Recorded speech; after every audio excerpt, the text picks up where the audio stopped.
উসমান হাদি উনার মতো সন্তান আপনাদেরকে তৈরি করতে, দেশপ্রেমিক সন্তান যাদের মধ্যে প্রবল দেশপ্রেম থাকবে, যারা বিদেশি আগ্রাসনের বিরুদ্ধে কথা বলতে হবে।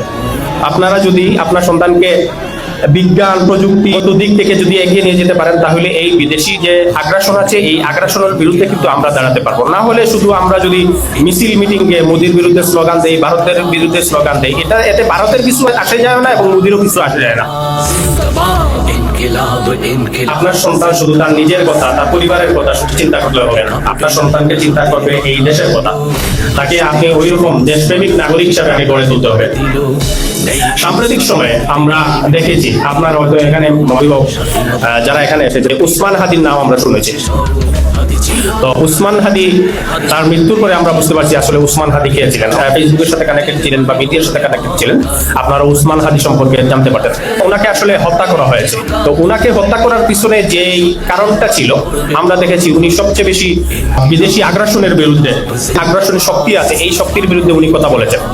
24 সালের জুলাইয়ের পর থেকে, আগস্টের পর থেকে উনি এই যে ভারতীয় আগ্রাসন বিশেষ করে একটি বলিষ্ঠ কণ্ঠস্বর উনি ছিলেন। যে বিদেশি যে ষড়যন্ত্র, এই ষড়যন্ত্র গুলার মাধ্যমে কিন্তু ওনাকে এই ডিসেম্বর মাসেই ওনাকে হত্যা করা হয়েছে। উসমান হাদি উনার মতো সন্তান আপনাদেরকে তৈরি করতে, দেশপ্রেমিক সন্তান যাদের মধ্যে প্রবল দেশপ্রেম থাকবে, যারা বিদেশি আগ্রাসনের বিরুদ্ধে কথা বলতে হবে।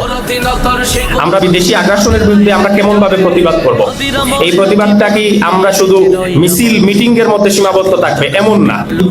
আপনারা যদি আপনার সন্তানকে বিজ্ঞান প্রযুক্তি দিক থেকে যদি এগিয়ে নিয়ে যেতে পারেন, তাহলে এই বিদেশি যে আগ্রাসন আছে এই আগ্রাসনের বিরুদ্ধে কিন্তু আমরা দাঁড়াতে পারবো না। হলে শুধু আমরা যদি মিছিল মিটিংয়ে মোদির বিরুদ্ধে স্লোগান দেই, ভারতের বিরুদ্ধে স্লোগান দেই, এতে ভারতের কিছু আসে যায় না এবং মোদিরও কিছু আসে যায় না। আমাদেরকে প্রযুক্তির দিক থেকে অনেক বেশি এগিয়ে থাকতে হবে, বিজ্ঞানের দিক থেকে এগিয়ে থাকতে হবে। সুতরাং এই নেতৃত্বটা আমাদের এই যে আজকের যে সন্তানরা আছে, তারা আগামী 20 বছর পরে এই বাংলাদেশকে নেতৃত্ব দিবে। নেতৃত্ব কখন কোথা থেকে চলে আসবে, এটা যে আমি 50 বছরে 40 বছরে বাংলাদেশকে নেতৃত্ব দিব এটা এমন না। আপনারা অনেকেই দেখেছেন যে 24 যে জুলাই আগস্টে যে আন্দোলন ছিল, এই আন্দোলনে যারা নেতৃত্ব দিয়েছে এদের বয়স 22, 24, 26, 28 বছর বয়স।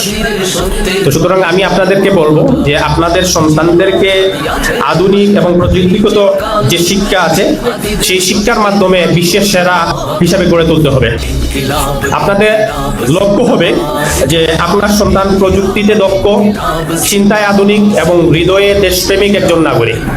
আমাদের বাংলাদেশকে তারা তাদের মেধা দিয়ে আমাদের বাংলাদেশকে বহির্বিশ্বে একটি সেরা দেশ হিসাবে সকল আগ্রাসনীর বিরুদ্ধে লড়াই করার যে মন মানসিকতা, এরকম সন্তান হিসাবে আপনারা আপনাদের সন্তানদেরকে গড়ে তুলবেন।